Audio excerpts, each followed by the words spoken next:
términos o incluso a esta enfermedad es muy sensible no solamente para nosotros como personas, sino también a nivel del Estado. Representan grandes ingresos que consumen, no solamente económicos, sino también de ese valor humano que queda incapacitado incluso de 15 a 20 años. Dentro de la Organización Mundial de la Salud tenemos que tiene una incidencia de aproximadamente 15 millones de personas, o una incidencia de 15 millones, mortalidad de 8.8 millones, una prevalencia en 5 años de 32.5 millones. Es decir, que para dentro de lo que son las estadísticas, en 20, 30 años vamos a suponer un aumento de incluso de un 50% en su incidencia e incluso en su mortalidad un aumento del 60%. Dentro de lo que hemos estado, o dentro de las estadísticas, hemos observado que dependiendo de las alteraciones o del primario de estas patologías, tenemos que en primer lugar, en ambos sexos, tenemos la incidencia de mortalidad, generalmente en las mujeres por cáncer de mama, colon y recto, pulmón, cáncer de cuello uterino, tiroides, cuerpo uterino, del estómago, del ovario y del hígado. ¿Cuáles son las más mortales? Como podemos observar, tenemos que dentro de la tasa de incidencia de mayor prevalencia es en el pulmón y en el ovario, incluso el hepatocarcinoma. ¿Por qué? Porque son lesiones que a raíz que vamos a ir desarrollando los términos, vamos a poder observar que tienen grandes tasas clonales o incluso de mutaciones. Y esto permite que la estrategia o la terapéutica utilizada no sea de todo exitosa. Incluso pueden observar que el cáncer de mama tiene una mortalidad importante, pero sin embargo, en cuanto a la incidencia, pues esta vida o este tiempo de sobrevida puede ser aún mayor. Y esto es gracias a las dianas de tratamiento que hemos podido observar a lo largo del tiempo y que hemos detectado que a través de estas mutaciones muy puntuales podemos observar que hay tratamientos muy específicos para estos tipos de tumores. Entonces, dentro de lo que es una comparación de lo que es la incidencia de las mujeres en el hombre, tenemos que el cáncer de mama es la principal causa en las mujeres. No es lo mismo en el hombre, sabemos que el cáncer de mama en hombres es menos del 1%. Sin embargo, en los hombres el primer lugar está ocupado por el cáncer de pulmón. Y esto es debido también a los factores psicobiológicos, incluso los hábitos tabáquicos que pueden presentar, que es mucho mayor en los hombres que en las mujeres. Esto, les digo, es a nivel mundial. En la tasa de Venezuela no tenemos una estadística bien estipulada porque desde el 2014 no tenemos una data por el Ministerio de Salud.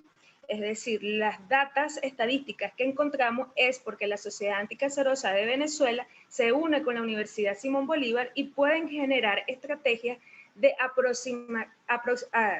aproximación desde las datas de 1999 hasta el 2019. Entonces, en este tipo de tecnología tenemos que hay una incidencia o va a existir existió desde el 2014 al 2019 un aumento de la incidencia de el 16% y de la mortalidad un 17%. Dentro de los factores de riesgo que podemos encontrar están los asociados a los factores ambientales como la dieta, que pueden influir en el desarrollo de estas patologías. No necesariamente está relacionado a solo los factores ambientales, pero vamos a ir nombrándolos y poco a poco los vamos a ir desglosando.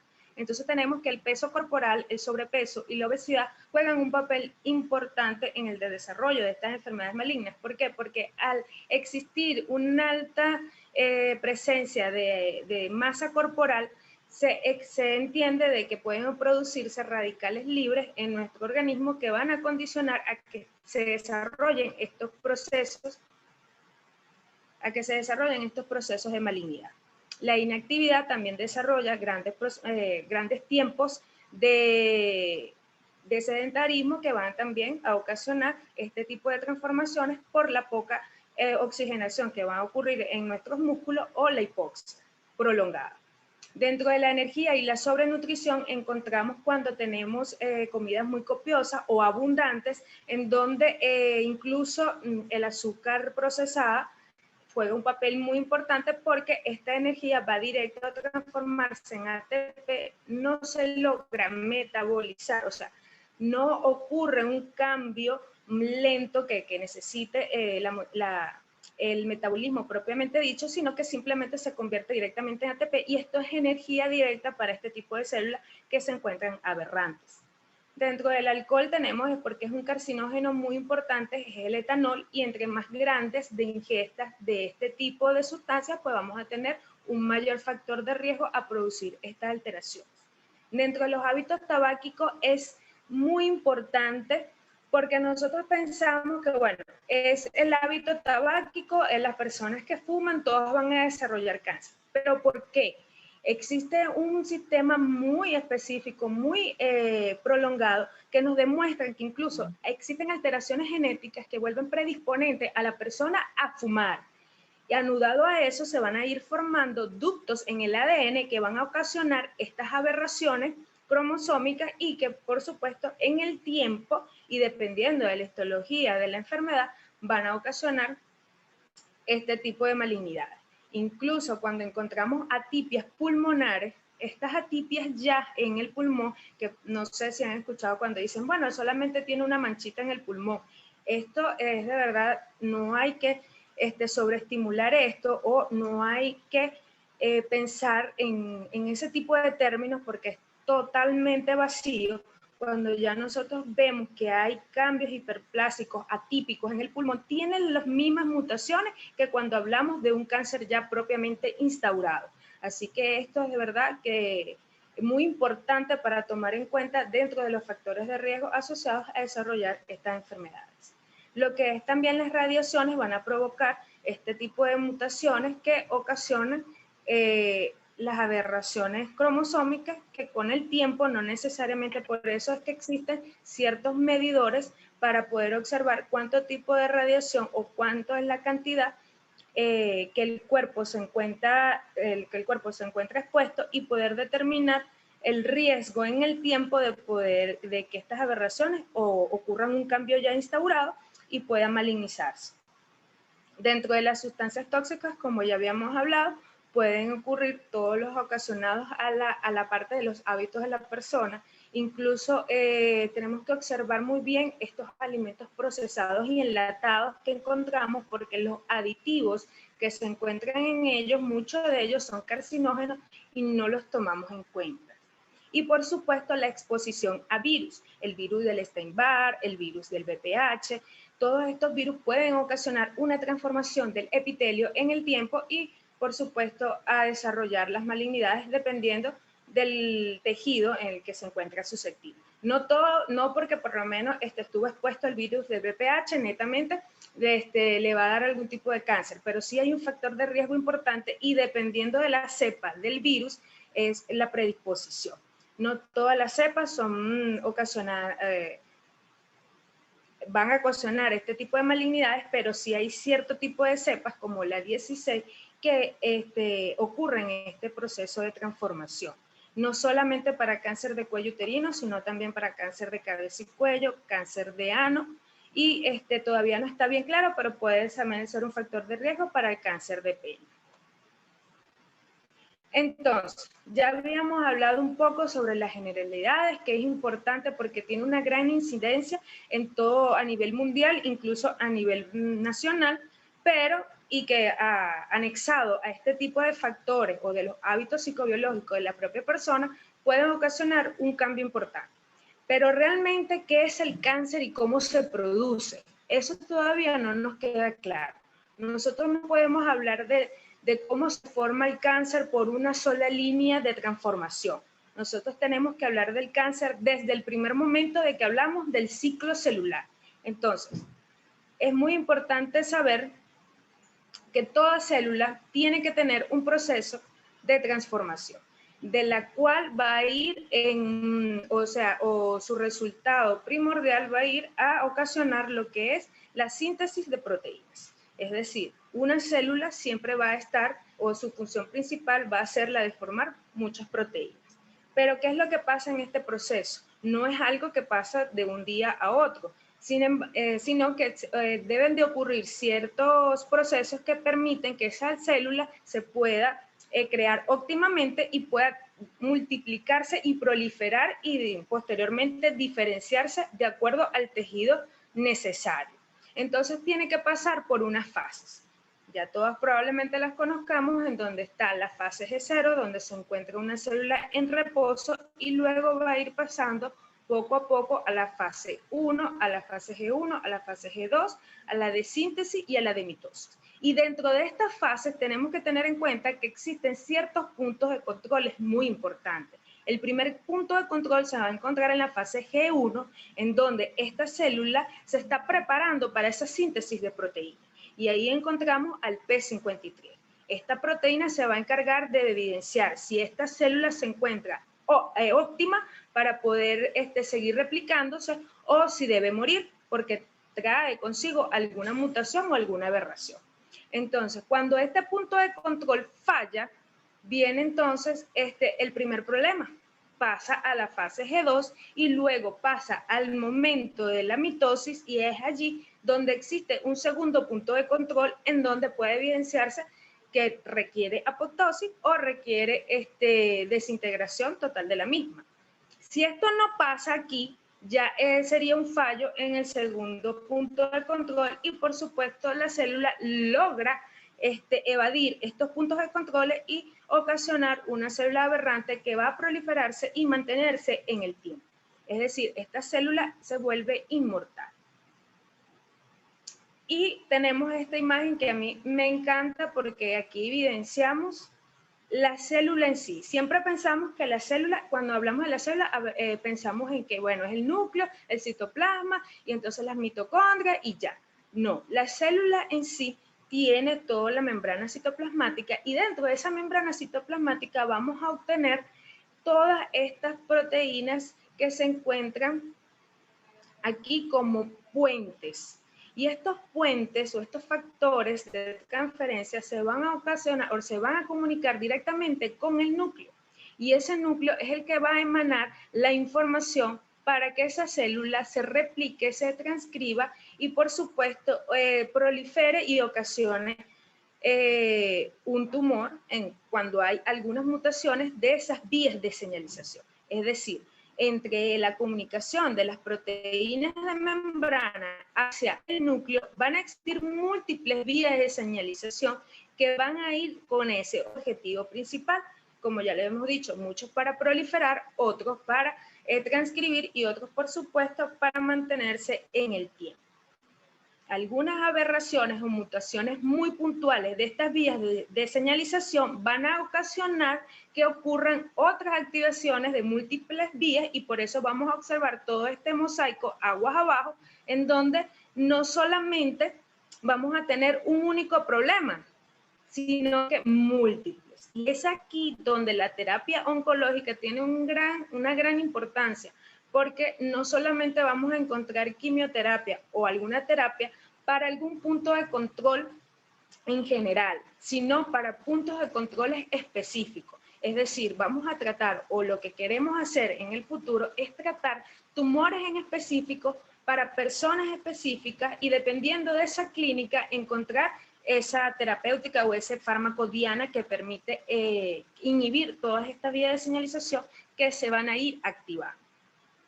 Entonces, ¿qué es el cáncer? Nosotros hablamos del cáncer como un grupo de enfermedades caracterizado por una proliferación descontrolada de estas células anormales. Y aquí venimos entonces con casi la respuesta a esta pregunta. Antes tomábamos en cuenta 3 factores importantes, que era la respuesta inmunitaria, la inflamación promovida por el tumor y la angiogénesis inducida. ¿Por qué? Porque si nosotros tenemos un fallo en nuestro sistema inmunológico que no va a permitir captar o detectar ese cuerpo extraño o ese gen extraño, por supuesto que esto se va a seguir manteniendo en el tiempo y ocasiona lo que es la proliferación celular descontrolada. Y ese proceso inflamatorio promovido por el tumor es un proceso que generalmente responde a la hipoxia, es decir, los tumores crecen en ese medio ácido hipóxico y que va a ocasionar un proceso y que puede estar desencadenando o provenga de un proceso inflamatorio crónico. La angiogénesis inducida es porque este tumor, yo siempre les hago referencia a que es un cuerpo vivo. Él necesita nutrirse y lo va a lograr mediante la formación de nuevos vasos. Y la angiogénesis permite eso, que se adhiera a esos tejidos y comenzar a nutrirse de todas las proteínas como la hemoglobina.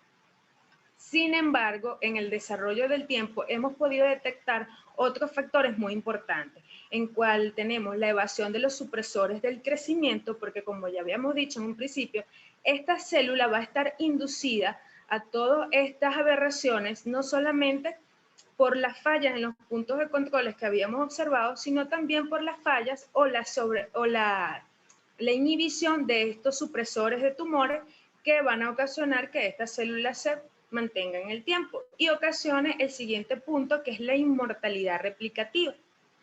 Cuando nosotros tenemos esa inmortalidad replicativa es porque hay ciertos fallos. O tenemos una estabilidad genómica ya instaurada por todas estas aberraciones, o tenemos también otros factores que se han activado, como la inmortalidad de los telómeros, como la epigenética, que lo vamos a hablar más adelante, y otros factores que estén ocasionando directamente que estas células se mantengan en el tiempo. La activación de invasión y metástasis, ocasionada, como ya habíamos dicho, en primer lugar por la angiogénesis. Aunque esto de la parte de la metástasis es un punto muy importante, porque todavía nosotros no podemos decir con seguridad qué es lo que ocasiona la metástasis. Porque tenemos, por ejemplo, ciertos tumores que no necesariamente todos van a ser las metástasis en los mismos órganos. Nosotros podemos hablar, por ejemplo, en el cáncer de mama, el primer lugar de metástasis es en el pulmón o a los ganglios linfáticos adyacentes, luego al hígado, luego al hueso y luego a la parte cerebral. Entonces, no es lo mismo cuando nosotros hablamos, por ejemplo, de un cáncer renal, que el primer lugar de metástasis, aparte de los ganglios, va a ser la parte ósea con mayor predisposición y luego viene la parte cerebral.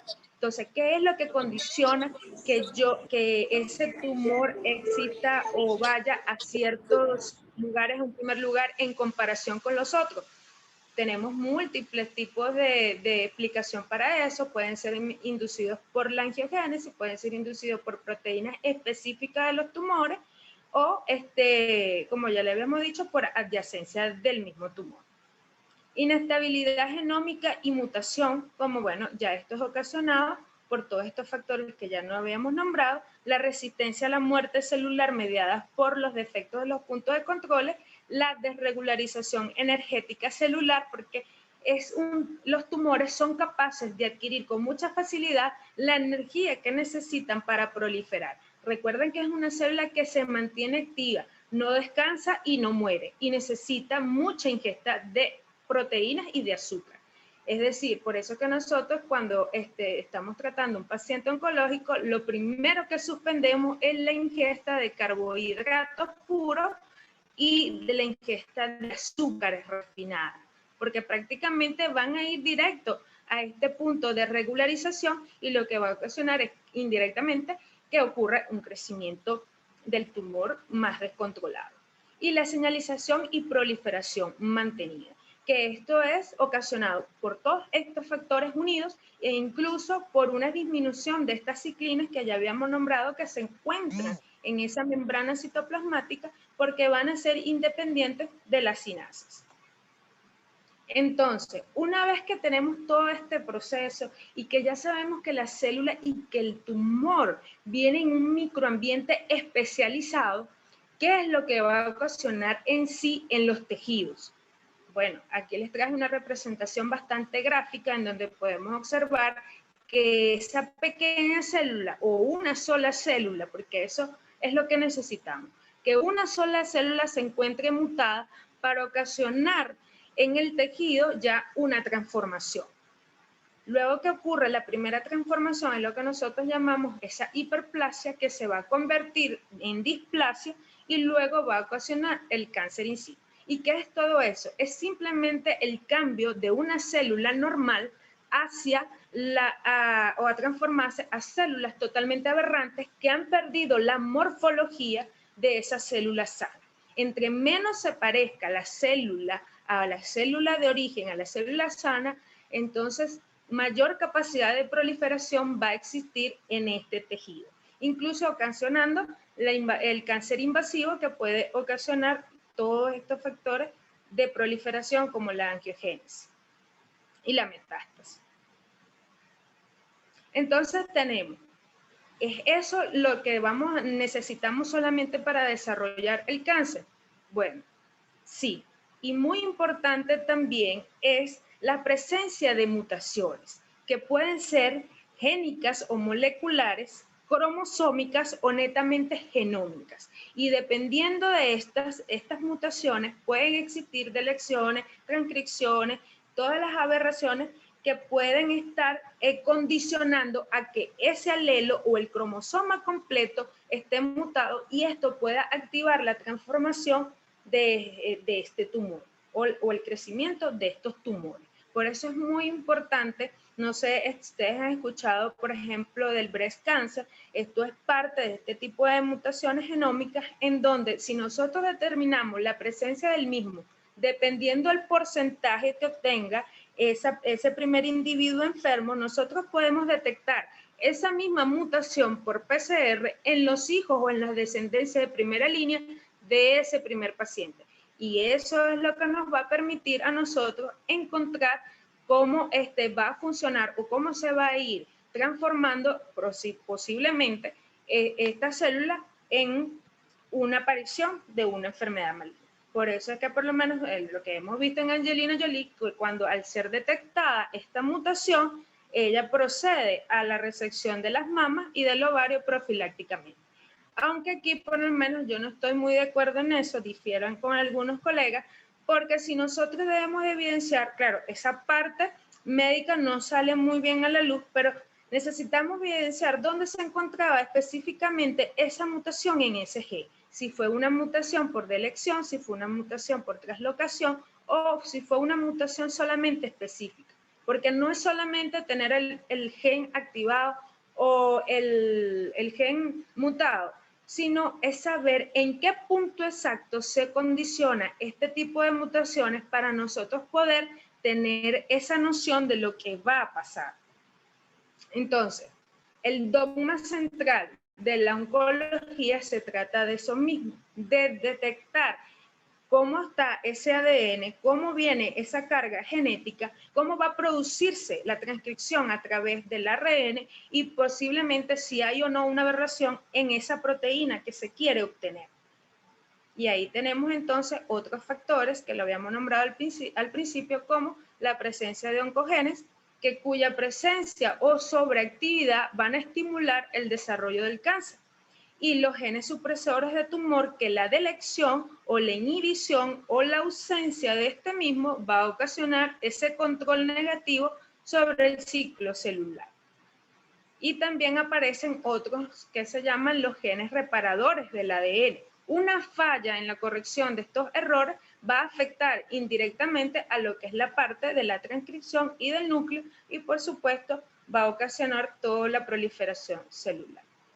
Entonces, los oncogenes se van a dividir en varios grupos en función de esas propiedades bioquímicas que van a presentar estos productos proteicos. Como pueden observar en esta lámina, aquí tenemos la célula, aquí tenemos la membrana citoplasmática y aquí tenemos esta proteína que se encuentra transmembrana. Entonces, los factores de crecimiento van a inducir a esas proteínas y van a ocasionar transductores de señales. Esta proteína va a condicionarse como receptores de los factores de crecimiento y luego como traductores de señales que van a ocasionar o estar relacionados con la regularización celular y por supuesto la progresión de esta multiplicación celular. Otras también, porque como ya lo habíamos dicho, no tenemos solamente una vía que transforma cáncer o solamente el cáncer se produce a través de un solo factor, sino que es multifactorial. Y otra de la síntesis que hemos podido obtener de cómo se forman estos tumores es a través de las proteínas de difusión. Esto ha tenido una importancia en lo que es actualmente el tratamiento oncológico porque a raíz de estas fusiones, de estas proteínas que se encuentran en los genes, pueden ocasionar que supuestamente estaban independientes o que formaban genes independientes, se han unido y han formado estas proteínas de fusión y son los que van a condicionar a este crecimiento desacelerado. Y también tenemos la parte de la epigenética que van a transformar todos esos factores externos que ya habíamos hablado, van a inducir directamente en lo que es la regularización de este gen o este cromosoma y pueden ir afectando todos los procesos desde las histonas, los telómeros, todo esto, y ocasionar toda la desregularización del ciclo celular. Y aquí, para ya casi ir terminando la idea, tenemos entonces que todos estos procesos que ya habíamos hablado se encuentran netamente en nuestra célula y que no solamente es una sola vía de señalización, sino que son múltiples vías de señalización. A raíz de que nosotros hemos podido detectar la importancia de la fase celular y de todas estas vías de señalizaciones, hemos podido crear dianas terapéuticas que van directamente a la raíz del PI3K, del AKT o del mTOR, por ejemplo, en cáncer de mama. Incluso en estos receptores transmembranas como los ER2, que también tenemos unas terapias dirigidas para ello. Sin embargo, cuando nosotros afectamos una vía de señalización, de esa misma vía de señalización se van a ir abriendo nuevas cascadas aguas abajo y es lo que van a ir produciendo muchas veces esas fallas de los tratamientos terapéuticos. Y es por eso que podemos observar cómo una paciente, después de haber recibido el tratamiento indicado, empieza nuevamente a recaer. Entonces, ¿qué es lo que nosotros debemos hacer para evitar eso? Integrar todo esto que habíamos hablado, todo lo que es los paisajes genómicos, la parte de la proteína, la parte de la epigenética, la de la transcripción, todos estos puntos son importantes al tomar en cuenta para nosotros detectar o saber cómo se desarrolla el cáncer. No pasar ningún punto por desapercibido o tomarlo como algo que no es importante, porque ya sabemos que todo esto va a ir formando parte del genoma humano y va a ir formando parte del genoma del tumor. Es decir, ya nosotros podemos hablar inclusive de los procesos de metilación que van a ir condicionando esos genes y haciendo un mapa de cómo se va a ir comportando ese tumor en los diferentes tejidos y en diferentes tipos de personas, dependiendo de la clínica que puedan desarrollar. Es decir, nosotros para diagnosticar el cáncer tenemos que tener en cuenta primero una buena anamnesis. Debemos preguntar todo. Ningún tipo de pregunta aquí es errada o mala. Aquí nosotros tenemos que hacer una buena anamnesis. ¿De dónde proviene? ¿Qué trabaja?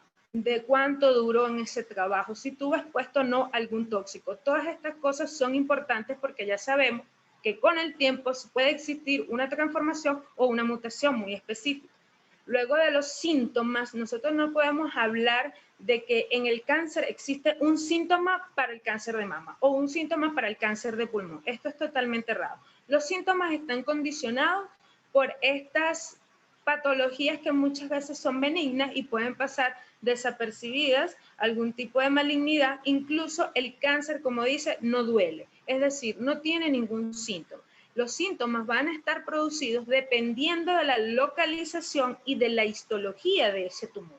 Es decir, si nosotros tenemos un tumor que esté comprimiendo, generalmente los de cabeza y cuello, como son estructuras que están con muy poco espacio, el primer problema que se ocasiona aquí con ellos es la compresión. Entonces, cuando nosotros tenemos este tipo de tumores que empiezan a comprimir, empieza a salir hemostasis, empieza a tener cefalea de fuerte intensidad, dolores de cabeza, sangrado, y entonces esto es lo que llama la atención y al momento de hacer los demás estudios nos hemos encontrado con un proceso de malignidad. Pero no quiere decir que esto netamente porque el paciente presenta algunos de estos síntomas sea cáncer. Así que tenemos que tener mucho cuidado e ir evidenciando cómo han ido apareciendo esos síntomas en el tiempo.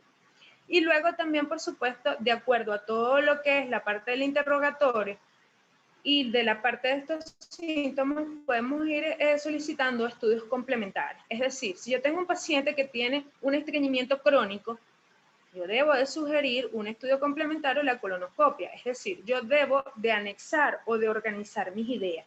No es que, por ejemplo, yo voy a tener un paciente con un estreñimiento crónico y le voy a pedir entonces un ataque de cabeza y cuello. O sea, no tiene relación.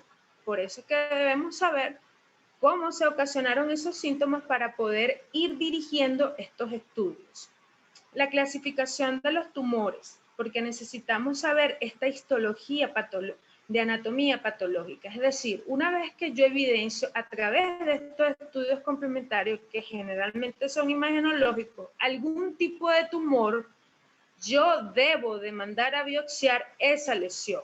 No estoy de acuerdo también de que por lo menos tengamos que por imagen tenemos un diagnóstico de un tumor de mama.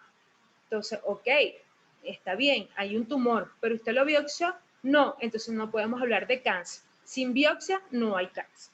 Esto es porque nosotros al tomar ese tejido y procesarlo, como ya hemos dicho, estudiamos todas estas mutaciones que se encuentran en el mama y podemos determinar cuáles están activas y en qué porcentaje, y así nosotros colocar la terapéutica más individualizada que va a necesitar ese paciente para tener una respuesta completa. En cambio, si nosotros colocamos un tratamiento sin biopsia, prácticamente estamos a ciegas, no sabemos cómo se va a comportar ese tumor y si la terapéutica que vamos a utilizar va a tener o no beneficio. Así que es exponer a un paciente a toxicidades innecesarias y prácticamente a un riesgo muy elevado porque no podemos garantizar de que ella vaya a recuperar su salud.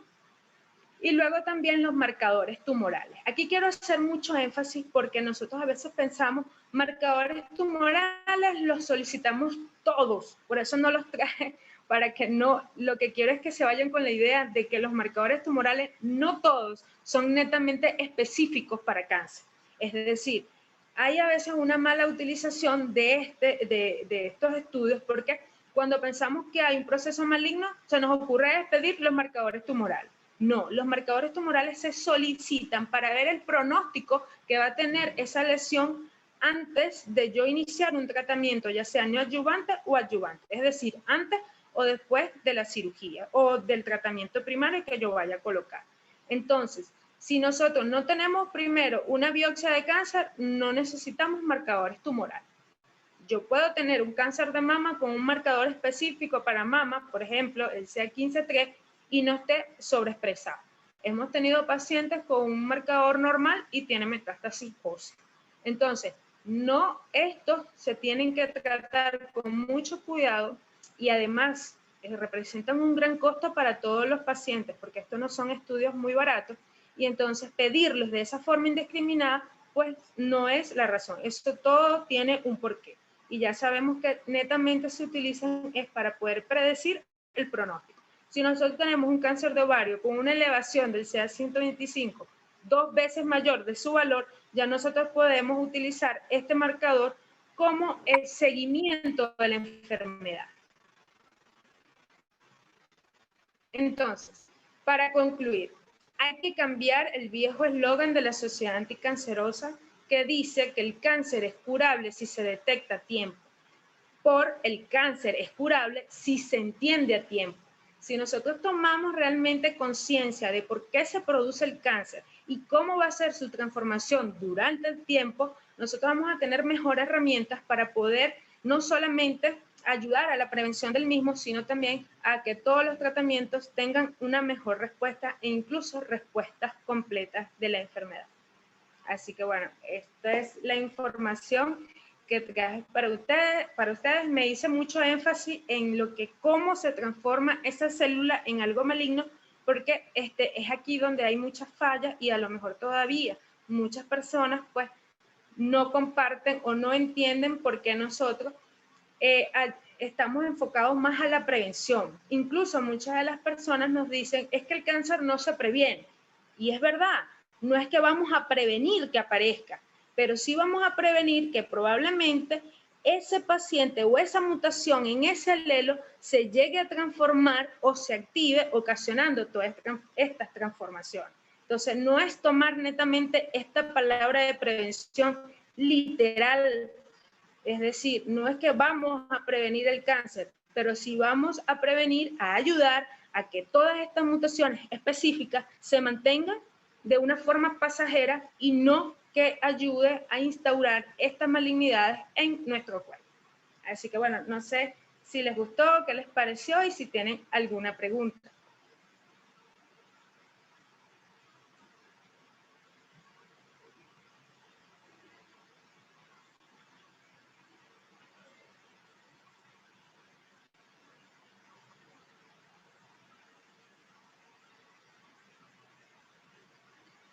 Buenas tardes, doctora, excelente ponencia. Mi conexión anda un tanto inestable. Con respecto a la herencia, ¿qué tan frecuente es esta realmente? Y pudiera verse un tipo de mutación más agresivo con respecto al que pueda ser heredado del familiar o se hereda el mismo exactamente.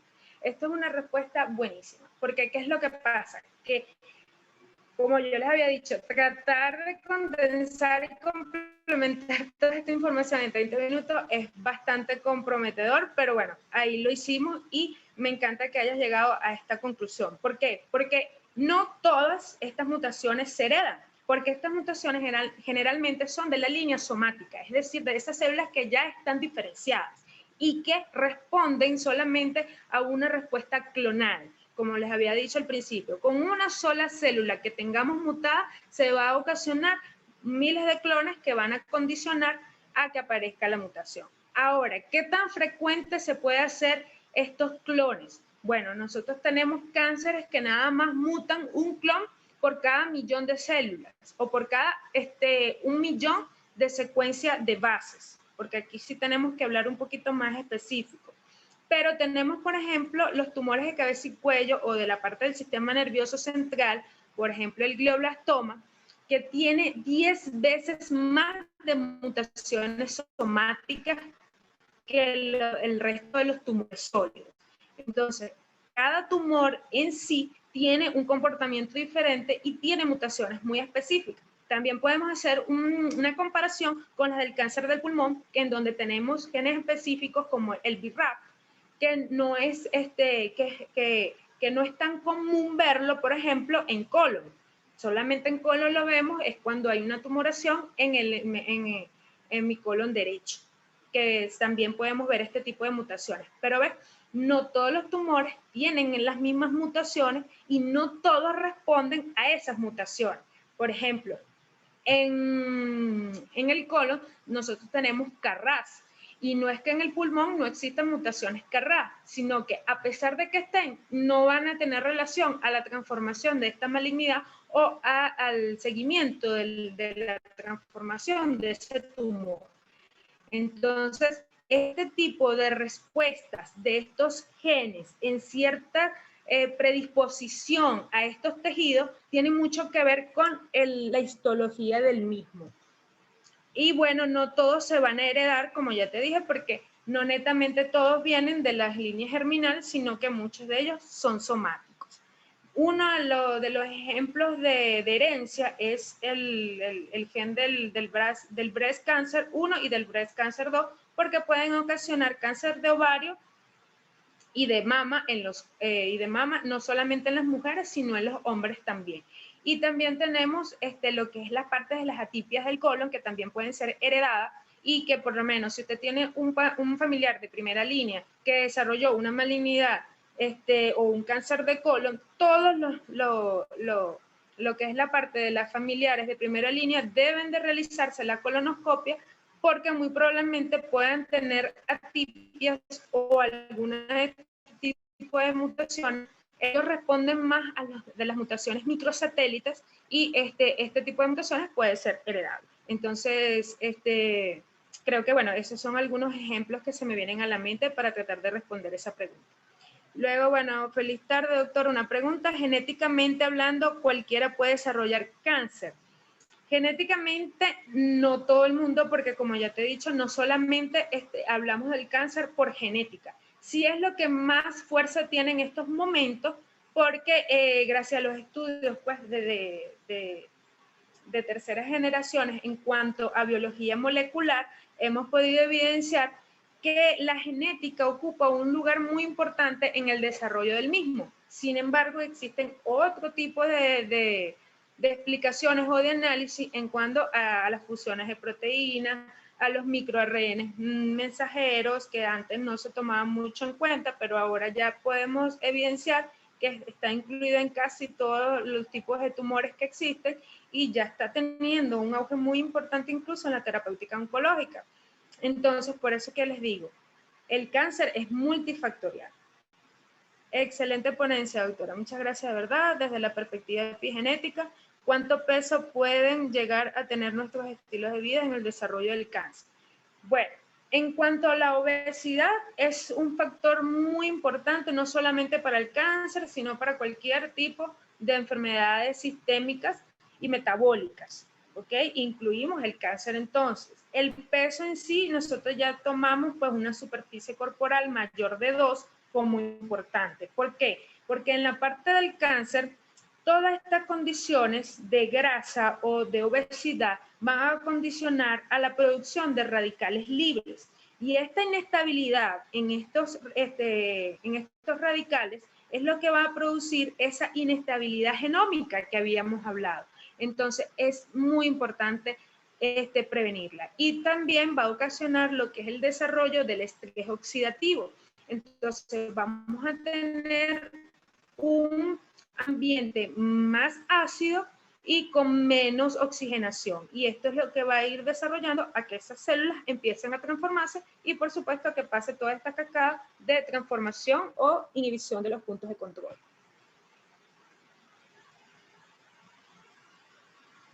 Bueno, no sé si existen otras preguntas o si quedaron contestadas las que hicieron. Es muy importante para mí, pues, saber si la respuesta fue oportuna.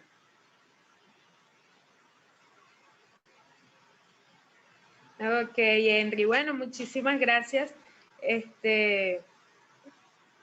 por interesarles este tema. Yo de verdad que para mí me apasiona y para mí de verdad es un verdadero placer estar aquí con ustedes y poder describirles todos estos procesos, porque es importante de una vez ir inculcando qué es lo que realmente nosotros tratamos, porque muchas veces tenemos personas que dicen, bueno, yo me voy a poner un coctelito o me toque quimioterapia y ya, y piensan que eso es la curación total.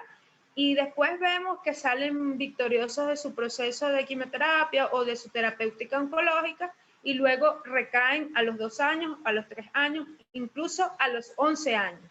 Nosotros hemos tenido respuesta completa en pacientes generalmente con cáncer de colon y recaen a los 20 años. Entonces, ¿por qué pasó? Que si yo me coloqué el tratamiento, que si yo hice todo lo que me dijo el médico, ok, hiciste todo eso, pero ¿qué pasó con tu estilo de vida? ¿Seguiste fumando? ¿Seguiste bebiendo alcohol? No nombré el café porque fíjense que, claro, todo esto aquí tenemos para nosotros hablar 2-3 horas. El café, dentro de la NCCN y también dentro de la New England, hay varios PDF que nos hablan de la parte nutricional y de los usos de suplementos dietéticos. Y en ellos hablan el uso del café.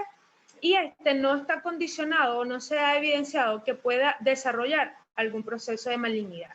Lo que sí lo desarrolla o lo condiciona es que si se toma ese café con azúcar, ¿ok? O si condicionamos edulcorantes con ese tipo de café. Pero el café en sí no estaba relacionado. Claro, está más relacionado con la parte del insomnio y en estos pacientes oncológicos el insomnio va a ir deteriorando también este proceso celular, ocasionando hipoxia y ocasionando estrés oxidativo y entonces hace la transformación, ¿ves? O sea, directamente el café no está relacionado, pero indirectamente sí. Entonces, bueno, tenemos que hacer eso, un cambio desde la perspectiva de cómo nosotros pensamos que se transforma el cáncer. Los factores ambientales son súper importantes. tan importantes como te voy a poner un ejemplo. Nosotros tuvimos un paciente que ella nunca fumó. Era una mujer y tuvo un cáncer de cabeza y cuello en cavidad oral. Y esto ya sabemos que está relacionado tanto al virus del VPH como al fumar por los carcinógenos. Cada cigarrillo, yo no sé si ustedes saben cuántos carcinógenos tiene un solo cigarro y cuántos logras inhalar en cada fumada. No sé si lo saben. Me gustaría saber si lo saben. Bueno, entonces, generalmente, cuando nosotros vamos haciendo la anamnesis, el interrogatorio y todo esto, nos damos cuenta que ella nunca fumó, pero su esposo tuvo 40 años fumando. Y él no desarrolló la malignidad, pero ella sí. Entonces, es súper importante. Todo lo que nosotros hacemos tiene un impacto importante en nuestras vidas, nuestro trabajo. Si nosotros tenemos un trabajo que no nos permite o que no disfrutamos y no nos permite tener sueño reparador, es un trabajo que va a ser nocivo para nuestra salud. Si nosotros tenemos una pareja que no nos hace feliz, procesos que por lo menos emocionales muy intensos, porque cuando nosotros estamos felices, ¿qué hormona liberamos?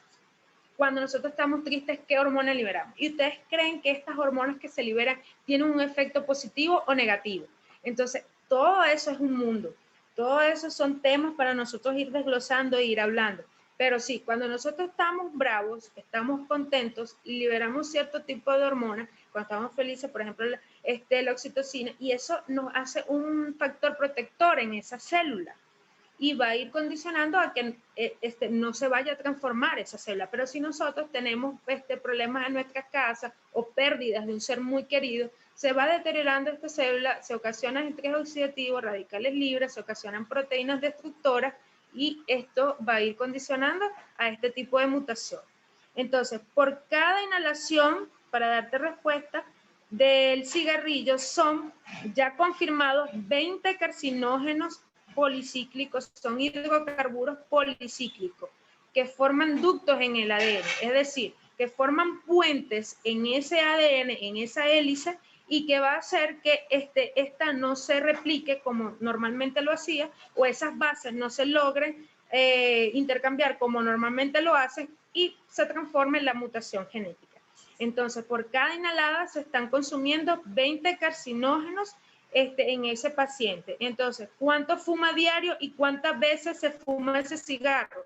Y si se lo fuma completo, no es que por lo menos, se fuma 2 o 3 aladas, pero bota la mitad.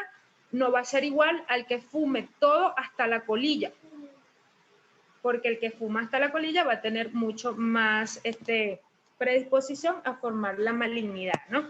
Entonces, ven que todo esto es un mundo. De verdad que hablar de cada factor de riesgo, se tendría que hablar por cáncer en separado, porque es todo un tema.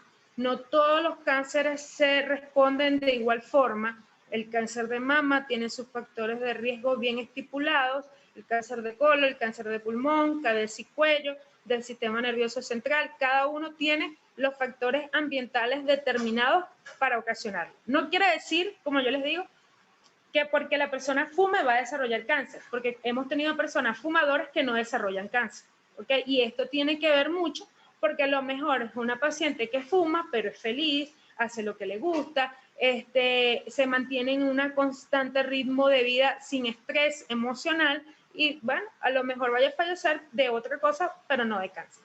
Entonces, esto es de verdad algo que nos tiene que llevar a la meditación y a la conciencia de cambiar y mejorar nuestro estilo de vida. No es que vayan a prevenir el cáncer, como hemos dicho antes, y creo que tenemos que aprender a utilizar bien los términos porque muchas personas se confunden. No vamos a prevenir el cáncer, pero vamos a mejorar nuestra calidad de vida. Y si mejoramos nuestra calidad de vida, vamos a prevenir que esas células se activen, porque hay que hacer énfasis. No solamente pensar en la célula grandota, pensar en el ADN, pensar en ese cromosoma y pensar desde lo grande a lo chiquito. Tengo ese cromosoma, adentro de ese cromosoma tengo ese gen y adentro de ese gen tengo esa cadena de ADN que me va a ir diciendo que, o me va a ir transformando esa célula con el tiempo, dependiendo de lo que yo haga, cómo yo lo haga y cómo se vaya a replicar, porque pasa también y tiene una importancia también ahorita con la parte genética, que depende del número de copias que se realicen en el ADN durante el tiempo. Es por eso que los cánceres de tumores sólidos van a ser mucho más frecuentes en personas adultas. No sé si han evidenciado que la frecuencia del cáncer, lo que pasa es que esos estudios no están muy específicos en Venezuela. Yo hice uno, fue mi tesis, en el Hospital Militar y pude evidenciar que la edad de mayor prevalencia en las personas con cáncer era generalmente después de los 30 años. Es decir, con un mayor pico desde los 40 a los 60 años. ¿Qué quiere decir esto? Que durante el tiempo esa persona probablemente tuvo esa mutación y mientras se fue replicando, hizo ese número de copias que llegó hasta un punto que esa copia ya era aberrante. Es decir, es como cuando ustedes sacan una copia, la primera copia sale nítida, la segunda a lo mejor no tanto, la tercera ya sale más clarita y la cuarta ya no se ve. Así tal cual funcionan estas secuencias. Entre más número de copias existan de esta aberración, mayor probabilidad de que ocasione cáncer tendrá la persona. Bueno, y yo creo que no sé si el comité organizador, que bueno, debo de, como les digo nuevamente, agradecer esta invitación. Creo que nos pasamos del tiempo. Ellos me dijeron 30 minuticos, 20 minuticos, pero bueno, ha sido bastante nutritivo y creo que para ustedes también lo han disfrutado. Hola, doctora, ¿me escucha? No sé. Sí, perfecto. Ok, bueno, primero felicitarla nuevamente por su ponencia y darle las gracias por querer participar de este ciclo. De verdad estamos muy agradecidos con usted y esperamos contar con su apoyo para cualquier otra actividad que salga en adelante. Muchísimas gracias. Bueno, claro que sí, cuentan conmigo. Y bueno, ya saben pues que el cáncer es un tema y me encanta que ya tengan pues esa necesidad de ir conociendo poco a poco cómo se va ocasionando y los ponentes que están trayendo pues son excelentes. El doctor Celis es un excelente profesional y yo creo que también pues se va a lucir con su ponencia. Así que no se la pierdan.